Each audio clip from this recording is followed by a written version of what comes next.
Welcome to Synced on Air. I'm your host, Angelique Robb, and today I have Daniel Smith from Park West.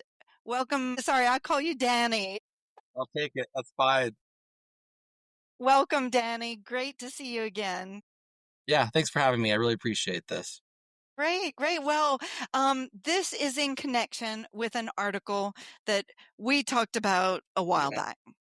I mean, we couldn't remember the exact time that you and I did this, but why it's so special to me. And I'm sorry it took a long time to get it in our publication. It is coming out in our summer 2025 issue that is live online, but it's still at the printer and going through those things.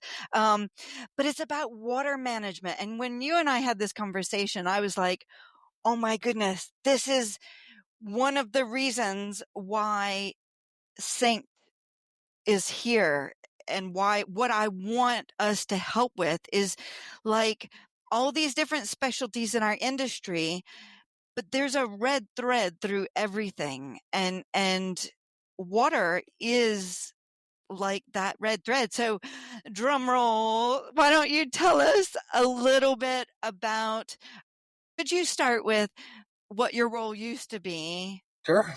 and how it evolved to director of technical ops at Part West, because I think that's a critical part of the story too. So over to Yeah. you.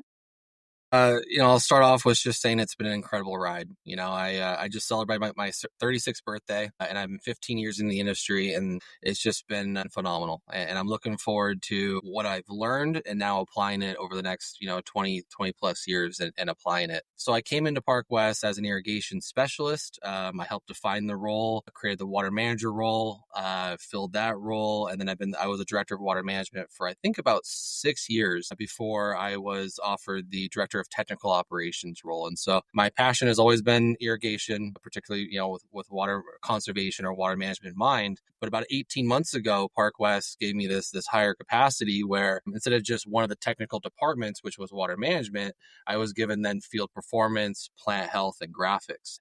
I took it as a challenge. I said, look, I still so much to learn about ET-based programming and two-wire troubleshooting, and all of those are great, but I really want to understand more soil science and horticulture. And earlier this year, I became a certified arborist, because I wanted to understand trees better. And, it's a lot funner when I'm on the par three and saying, okay, I'm going to make sure I get right over next to that California pepper. But, and people to understand that, I just love the landscape that's around me, and why not talk intelligently about it? But so now here I am, 18 months later, director of technical operations, and it's been a wild ride.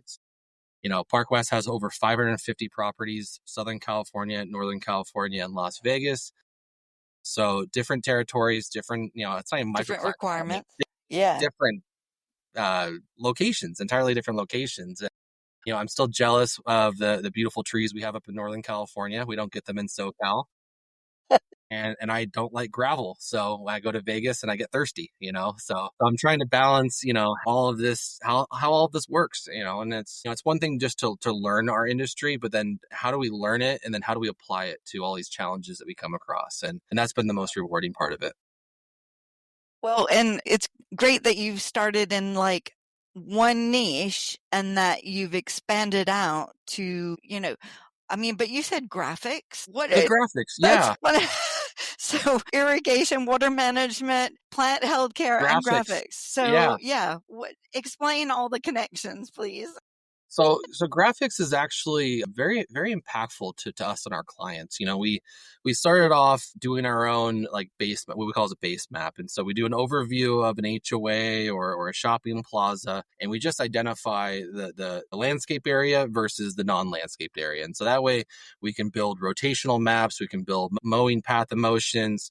We have maps that our graphics team will create of where the doggy stations are located, where the Okay.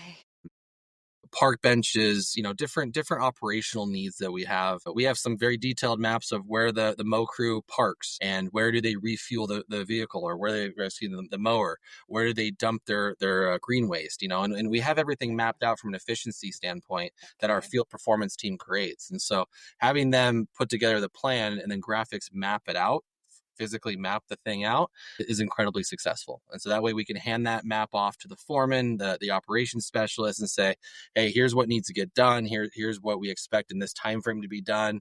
And it's a beautiful thing. And that's like only the half of graphics is the maps.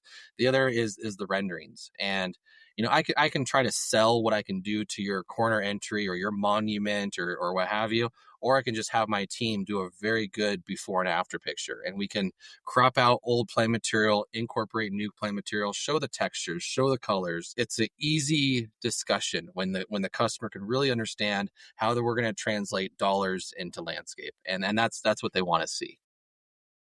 And so, yeah, I mean, there's more to it. So you said graphics, but soils, plant Yeah. healthcare, all this. How do how are you as a person, getting to know all of these details and weighing up everything? And do you want to give us an example maybe of a Yeah. site or Let's give you a good one. So I wanted to learn about Atromech. I wanted to learn about plant growth regulators. If you're familiar with that, it's essentially something that can really change the way that we sell maintenance contracts. Ultimately, what we're trying to do is we're trying to sell manpower to be able to mow our lawns, cut our shrubs, and there's hours that are associated with that. And as our labor has continued to increase year over year, if we're able to apply a chemical that can ultimately reduce the growth of that plant and reduce the frequency of that maintenance, it's money not just in our pocket, but it's money in our customer's pocket. And when I took over the plant health department, I sat down. The beauty is each of these departments, I'm not the SME. I know I'm not. I have SMEs. I have the subject matter experts, and I'm just making sure that they stay on the programs, the processes, and ultimately it's these SMEs that are working for the account managers, the branch managers. So I have maybe I should say, don't email these guys. planthealth@parkwestinc.com. Our account managers, these are internal emails, people. You can, hey, what's this plant? Or, hey, I think I have a disease here. Or, hey, I have chlorosis. I have a problem. So our account manager can take a picture, email it internally, and our plant health will come back and say, yes, you need to do this. I'd recommend applying this at this rate. And so it just allows us to be very efficient, but very professional in the services that we provide our customers. Going back to this plant growth regulator, we wanted to see, although we don't have too much growth in terms of like volume of growth, like evergreen shrubs in the Las Vegas market, there are certain properties that could justify using plant growth regulator. And this is like your ligustrums, your the pyracanthus, fast growing. all of your Yeah. shrubs that are still kind of focal, or I would say more infill plant material. We still have our focals and what have you. And we tried applying plant growth regulator, Atromech, on the property, and the plants just did not respond to it. And so we're sitting there scratching our head, and we're contacting some of our distributors and our manufacturers, and we're trying to figure it out. And long story short, we found out that the water we were using to mix in the chemical, the pH was too high. And when the pH is too high, it renders the product, not only is it useless, but it renders it very ineffective. Yeah. Ineffective. And so, who would have thought that we have to go do water samples for what we're filling our tanks for? And so the Yeah. idea is that, Trifol, which is the brand, it's a pH balancer. We'll call it a reducer, but it reduces the pH into the range that this chemical is now effective in. We apply it, it works, everybody wins. And so that's just one of the examples of me getting to understand the greater picture of The technical root operations. cause of why this isn't working, because plant growth regulators can reduce waste, reduce travel time. Everything. Yeah. The carbon footprint on that is huge. And so, yeah, if we can knock that down, we're in good shape. And, one of the things that kind of jumped out at me in the article, you talk about, do we need irrigation everywhere, or do we have irrigation everywhere? And if you don't, it doesn't mean that you can't plant there. There's other options. So it's kind of understanding the next level of detail, like what Yeah. plant needs what, like right plant, right place, God, I mean, it sounds as simple as it is, but I learned it's not, but it can be done. I've seen, ultimately what they do for habitat restoration and, post fires, when post fires happen and they need slope control. I would love to see our industry take hydroseeding to the next level, and not just for turf grass applications, but, there's some really nice perennials, ground covers that we can build in these hydroseeding blends that can completely transform the property. And what we can do with that is, if we do apply it, maybe we have temporary irrigation, maybe we hope for, Mother Nature and time it with her. But if we can do this and do it right, we could be looking at, true regenerative type landscapes without that irrigation input. I'll have to point you to a podcast that I did with There's Now Turf for Meadows. So That's really neat. Yeah, yeah, not yet in your area, but soon to come. But yeah, I think there's so many more solutions when it comes to erosion control that, again, we need to know about. That's another problem that you need to incorporate into how you solve. We're really problem solvers for anything absolutely. outdoors. So looking at the site needs to take everything into account. What can happen whenever you scrape back the land, and Well, and we're seeing that whether it was through a wildfire. yeah. I took my family through Central California last week, and I got to drive through, not just Malibu, but the Palisades, and I got to drive through what appeared to be, I mean, it was a fire zone, but it looked like a war zone, right? And to see what that looks like, I mean, it was incredible. It really was. But we looked at that rainfall that came in, so now we can look at mudslides, we can look at those. And, that's kind of Mother Nature, and we got to play with that. But even then, wildfires, generally, we're doing slope clearing. The amount of fuel modification that contractors are doing, particularly on the West Coast, but I'd imagine everywhere, and what we're trying to do to meet these new fire maps and fire codes and zone zeros. And there's so much noise on the fire risk prevention as we go to clear out these property or these slopes. And these slopes have had acacia redolens out there for 35, 40 years, and deep root systems, and structurally sound. But then, the plant material goes due to fire. We have to be mindful of that. And fortunately, we're not putting acacia redolens back in. We are looking at low boys, and we are looking at, desert carpets and what have you. And so we're looking at better options. Area is quite popular. Plumbago, not a fan of. But we are seeing those solutions. And so, the innovation is there. Our industry does want to be innovative. We do have liabilities that as a contractor we have to worry about, but that's where I really want to make sure that our landscape architects, our designers, irrigation consultants, landscape contractors are having these conversations, talking about the good, the bad, what's working. In the article, we talked about, not just inputs, but making sure that what we learned on the previous project moves forward to the next project. I think Yeah. that's the key there. I mean, it sounds so simple, some of these things, but it's harder the bigger the company. Right. Right. I mean, I think it's hard when you're not in the same place as your teammates, and and then the bigger the company, the harder it is. Very What true. do you do as, in your position to help that communication across these specialties, kind of like I'm talking about, with synced again, like Yeah.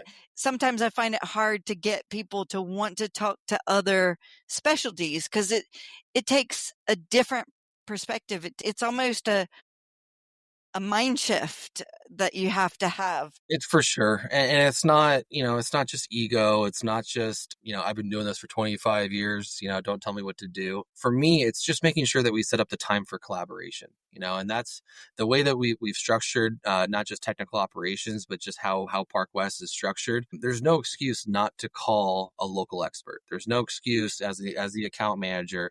You lead that landscape walk, you have a challenge, you have a problem. There's no reason not to call plant health. We have certified arborists on staff. I've got a PCA, not me. We have a PCA internally. We have QAL experts. We have all of the right staff on board.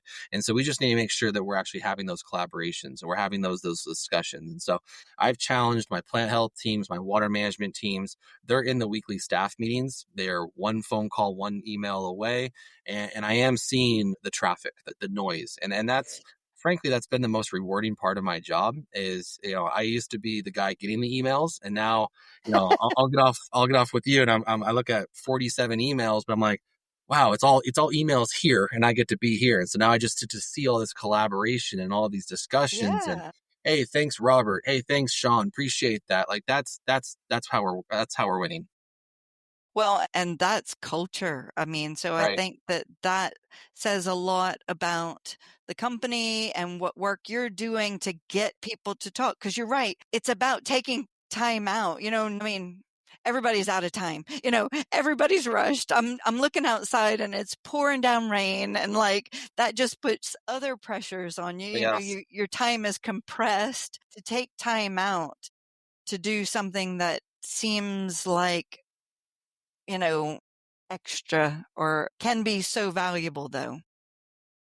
It's Just working trying smarter. to, yeah, well, trying to conduct training. We have everything from the 30-minute, hey, here's a quick, verb on this, or hey, here's a new plant that's available, all the way up to, multi-day training programs that we conduct internally. I always try to tell my branch managers, my account managers, like, I know it's June. I know what I'm asking for. I get it. I understand, but I assure you, it will. I use the word dividends a lot.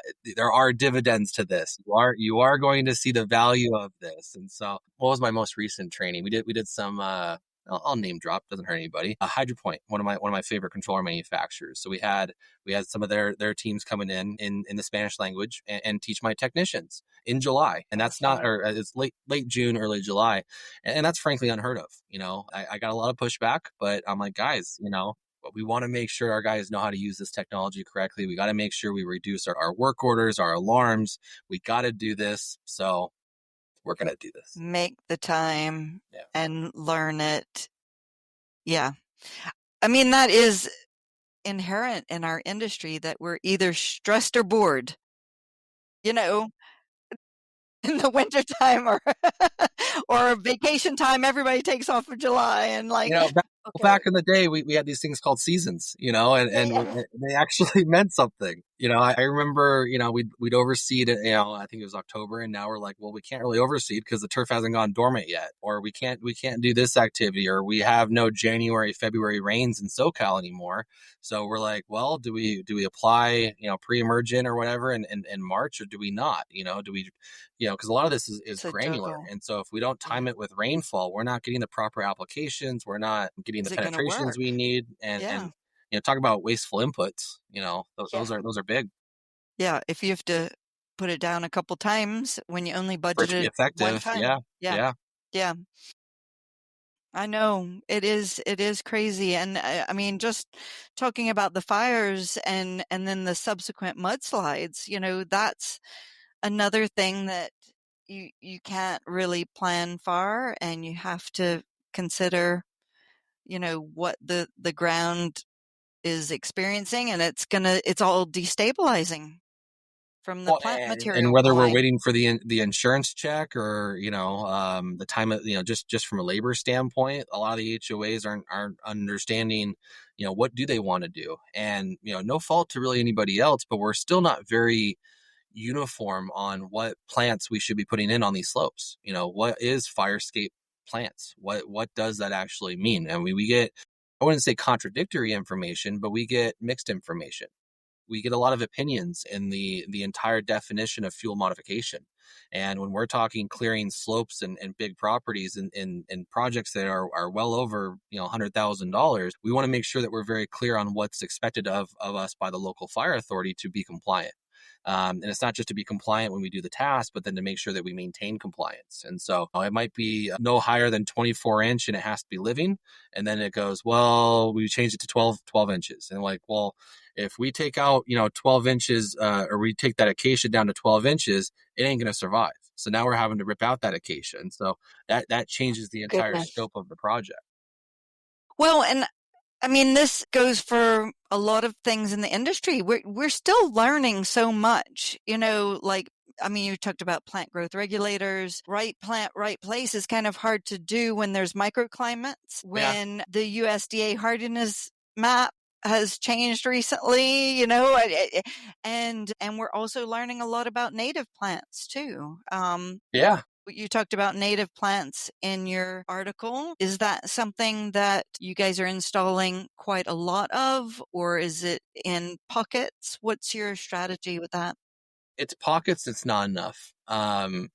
The first pain point that I saw is people think it's ugly, and more times than not, it's pretty darn ugly. It's woody. It's got maybe a 4 to 8 week bloom. So we get a couple of weeks where it looks great. Otherwise, it's just doing the native thing, right? And then if it's truly a native, it needs establishment water, but it doesn't need ongoing water. And so do we actually put a temporary system in? Do we get a water truck? How do we actually truly establish a native plant? And then right or wrong, we just don't have the volume of plants that we actually need, native plant offerings. We have a local nursery that is shutting down at the end of this year. That is a native plant nursery. And I know your big guys, your big nursery firms are doing their best just to stock these and to see what works. But mortality rate is much higher.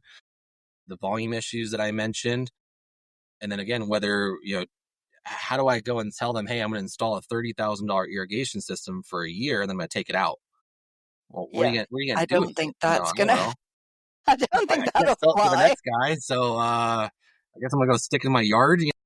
But so there's still a lot of pain points on that front. But Well, the and good I news, think some plant breeders are trying to, instead of, taking ornamentals and breeding them for more drought resistance. Mhm. And I think that, helps that I want to say maybe it's hybrid is not the scientific term, but yes, new trying to figure out what varieties really makes sense for of us. And cultivars. I'm in a little bit of a interesting market, California, with MWELO, Model Water Efficient Landscape Ordinance. If you guys don't know, if you're on the West Coast, because I know Colorado's starting to incorporate language that mimics MWELO, but if you guys aren't familiar with that ordinance, I highly suggest you look into it, because that is dictating what new developments look like. And it's basically a clever balance of crop coefficiency, or basically irrigation need, plant water need of the plant material, and then the irrigation efficiency of the irrigation system to be installed. And basically, the higher water use plant, the more efficient that irrigation system must be. The lower the water use, yes, you can get away with it, with having a spray head with a rotary nozzle, a high efficiency nozzle. But if you want to put in a medium water shrub or anything like, say a 0.4 or 0.5 crop coefficiency, about 50% of what water turf needs, your drip line. Your either point source or your line source drip line, and that's all you can play with.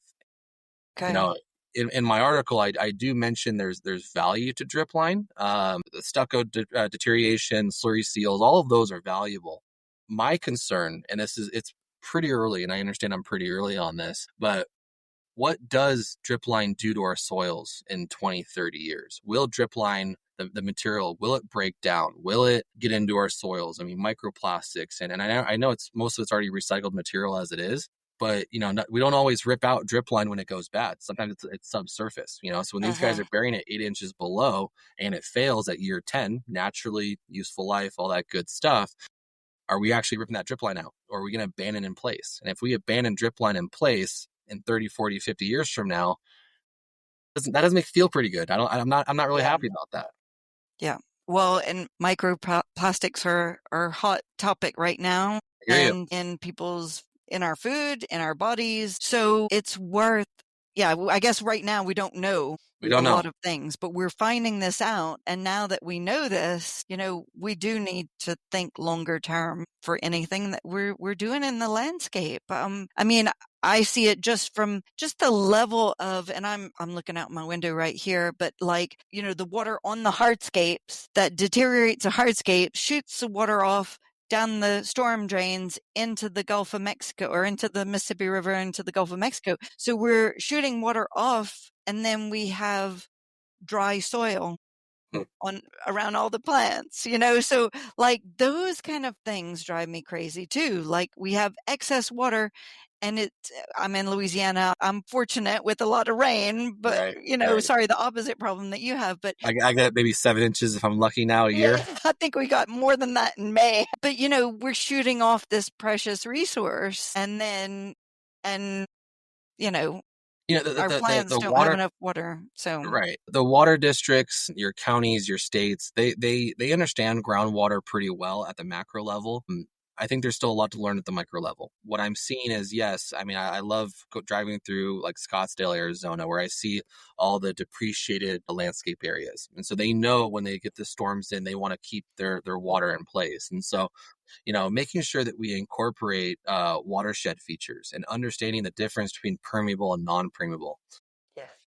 When we're doing all this turf removal, non-functional turf, AB 1572 in California, if it's irrigated with potable water and it meets a certain definition of non-functional, it's got to go in the next 3 to 4 years. And we did a lot of the agencies. We were looking at doing artificial turf. We're like, okay, that's bad. Don't do that. And so they pulled that off of the allowable replacement of live turf. But now we're starting to see, well, is DG okay? Well, DG, whether it's stabilized or not, does not have anywhere close to the infiltration rate of either bare soil, mulch, or turf. And if you really look at Yeah. turf has an incredible infiltration rate. It takes that rainfall, it takes that irrigation, wicks it through the thatch, brings it into our soils. It's a beautiful thing. And whether we're putting in mulch back, shrubs and mulch to replace the turf, we're putting in DG, but sometimes we don't when we take the turf out, we keep that nice round hump, right? So now we're creating Yeah. a watershed issue. Yes. How do I go to my customer and go, yeah, I'm going to cost more money to do this turf removal project, but I'm actually going to remove cubic feet of dirt to create a depression. I'm going to And help pay the keep waste. And yeah, I exactly. mean, I'm going to it's keep going to cost more money. well, Yeah. but I'm going to keep my water in my landscape. I'm going to keep my nutrients in my landscape. I'm going to keep my landscape in my landscape. I'm not going to push Yes. stuff out down the Mississippi. Well, and I think, we're also, if you look at our soil health around the world, really, not just the US, but all these things have degraded our soil quality. So keeping water where it lands, is a great philosophy, but it has to be in the design and construction phase or enhancement phase. And it does cost more. So I guess, it seems like there's so much to unpack here. We could talk about this for days. Let's kind of wrap it up and, I'll put the link to the article in the show notes so people can read more. But what would be your advice if someone is in another company, maybe they don't have the resources that Park West have, and you want to encourage them to think differently about water? What would is there something that you would I'll be honest with recommend? you. I think the best for someone who doesn't have the resources at hand, artificial intelligence, the amount of information that the AI actually has available to us. If you really understand, let's pick on Chat GPT, but if you understand how what you're asking it can change what's given back to you, if you truly understand what your prompts look like and what your end goal is, you can walk AI into a corner that you don't want to be in, and that's kind of your own doing. But if you open up the right questions, and if you ask, hey, why should I put this plant here, or if I have this microclimate and I have this much rainfall over this period of time, what plant would do this best? There is enough information out there that these AIs can capture that can provide you some really good solutions. And so everything from how long should I cook my spaghetti for to what kind of Like a spaghetti, infiltration rate what? I can expect on my clay loam soil at a certain compaction. I was going to say, I you need to know more about your soil. You Yes. might need to do some testing of your soil, how readily it drains. But yeah, put a lot of that technical detail, give it the knowledge Oh, to and so put, let's make it even an yeah. easier one. So before you go into AI, because we all want to have foundational knowledge prior, do you have, and I'm asking the people listening here, do you have a source to test your water and soil? Do you have, I'll name drop Ag Source. We use them. But if you really look at the cost of getting your water tested and your soil tested, it's actually quite cheap. Some of these bigger firms that you can call them, they'll send you a kit. They'll send you the bags, they'll send you the bottles, and it's all pre-shipping labels and all that good stuff. And so you figure out, and whether you pass the cost on to the client or not is up to you. But what you can get back in a water sample and a soil sample in terms of your nutrients, I should say, what's available in your soil, is huge. And we've And learned also that how effective the plant growth regulator is, like the absolutely example right, that you whether that said. works or not. But you can go, okay, well, this plant requires more of an acidic soil, or this plant needs well drained soil. there are compaction, tensionometers that you can purchase, soil probes you can purchase. There's also universities that you can lean on too, and they may have somebody that can come out and help. So there's some really awesome landscape architects out there. We've retained a few to come in and teach us. We had a huge sustainability workshop back in, I want to say it was March of this year. I'll name drop her because she deserves the credit. Jody Cook, she's out of San Juan Capistrano, phenomenally intelligent woman. I think she teaches at the local college as well, but teaching us about regenerative landscape and allelopathy and how our soils work, how our soils break down with plant materials, how we can have succession in our landscapes. There's so much there that we can unpack. And between that, understanding the science between our soils and what our water quality looks like, and then maybe a sprinkle of AI in there, we'd be in a better shape. Danny, this has been a lot of fun. Thanks for joining us. I know you're really busy. Happy recent birthday too. Thank you. And always good chatting with you. So yeah, thanks for educating our audience and telling your story. I appreciate it. Absolutely. Have a great day. Thanks, Danny. Bye.